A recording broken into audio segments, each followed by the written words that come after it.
நம்ம இப்போ எங்க போகிறோம் அப்படின்னு பார்த்தீங்கன்னா, பட்டாயா சிட்டி நியர்ல இருக்கிற கோரல் ஐலாண்ட் தான் போகிறோம். கோரல் ஐலாண்டோட போட் பிக்கப் பாயிண்ட் டிஸ்டன்ஸ் வந்து பட்டாயா சிட்டி, அதாவது வாக்கிங் ஸ்ட்ரீட் அங்கேருந்து ஆல்மோஸ்ட் ஒரு 1 கிலோமீட்டர் டிஸ்டன்ஸ் வரும். இந்த போட் பிக்கப் பாயிண்ட்ல இருந்து கோரல் ஐலாண்ட் வந்து ஆல்மோஸ்ட் ஒரு 15 to 20 மினிட்ஸ் போட் ரைடு இருக்கும்.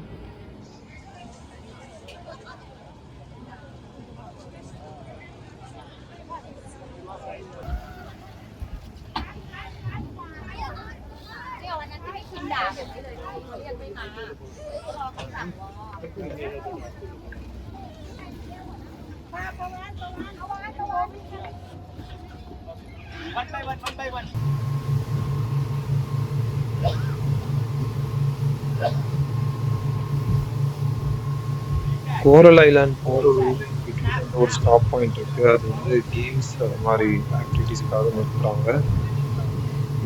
வாட்டர் ஆக்டிவிட்டீஸ்ல நமக்கு இன்ட்ரெஸ்ட் இருந்தால் மட்டும் அந்த பாயிண்ட்ல இறங்கலாம். அரல்ஸ் நம்ம டேரக்டாக கோரல் ஐலாண்டே கூட போகலாம்.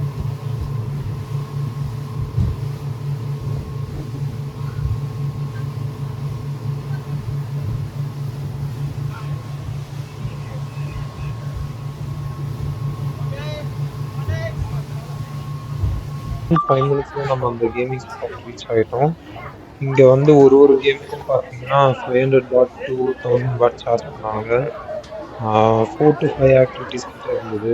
அதுவே நம்ம காம்போ பேக்கா எடுத்தோம்னா ஆல் டுகெதர் அரௌண்ட் 2500 பாட்ல எல்லா ஆக்டிவிட்டீஸும் நம்மளால கவர் பண்ண முடியும்.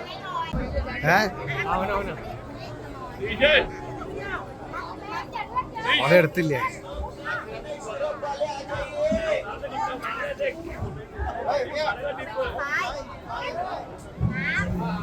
நம்ம அந்த காம்போ பேக் தான் சூஸ் பண்ணியிருந்தோம். அதில் parasailing, under C walking, banana boat, அப்புறமா ஜெட் ஸ்கி அந்த மாதிரி 4 ஆக்டிவிட்டீஸ் கவர் ஆச்சு. Parasailing and under C walking முடிச்ச அப்புறமா நம்மளை பிக் பண்ணி கோரல் ஐலாண்டில் ட்ராப் பண்ணிடுவாங்க. அந்த பேலன்ஸ் அந்த பனானா ரைட் அண்ட் ஜெட் ஸ்கி வந்து நம்ம கோரல் ஐலாண்டில் தான் நம்ம போகிற மாதிரி இருக்கும். இந்த ஆக்டிவிட்டி பாயிண்ட்லேருந்து நம்ம கோரல் ஐலாண்ட் போக ஆல்மோஸ்ட் வந்து ஒரு 10 மினிட்ஸ் ஆகும்.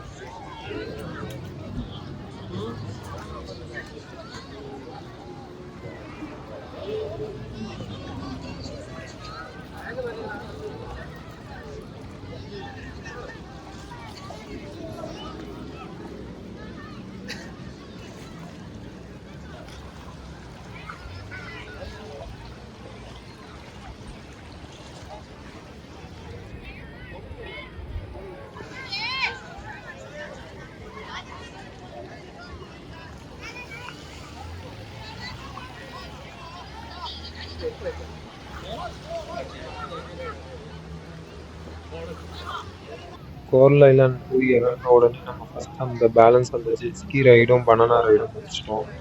அதுக்கப்புறமா அங்கே நிறைய ஷாப்பிங்காக கடைங்க இருந்தது. பட் நம்ம ஷாப்பிங் போகல.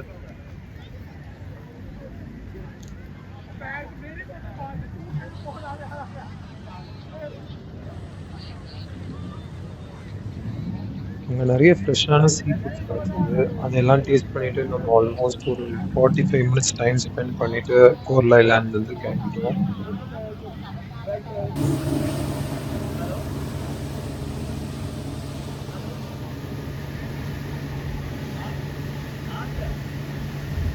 கோரல் ஐலாண்ட்லேருந்து பட்டாயா சிட்டி ரீச் ஆகிறதுக்கு அப்ராக்சிமேட்டாக 15 மினிட்ஸ் கிட்ட ஆச்சு. என்னை பொறுத்த வரைக்கும் கோரல் ஐலாண்ட் போகிறோம் அப்படின்னு பிளான் பண்ணோன்னா முடிஞ்ச அளவுக்கு மார்னிங் ஒரு 8 to 9 போல் நம்ம கிளம்பிடுறது பெட்டரான டைமாக இருக்கும். அப்ராக்சிமேட்டாக நமக்கு 3 to 4 ஹவர்ஸ் கிட்ட ஆகும் கோரல் ஐலாண்ட் போயிட்டு ரிட்டர்ன் வர்றதுக்கு. அங்கே கிளைமேட் பார்த்தோம்னா வெயில் ரொம்பவே அதிகமாக இருக்கும். ஸோ முடிஞ்ச அளவுக்கு நம்ம அங்கே வந்து அந்த கேமிங் ஆக்டிவிட்டீஸ் கோரல் ஐலாண்ட் எல்லாத்தையுமே வந்து முடிஞ்ச அளவுக்கு ஒரு 12 to 1 கவர் பண்ணிட்டு ரிட்டர்ன் பண்ணிட்டோம்னா நல்லாவே என்ஜாய் பண்ணிட்டு ரிட்டர்ன் வரலாம்.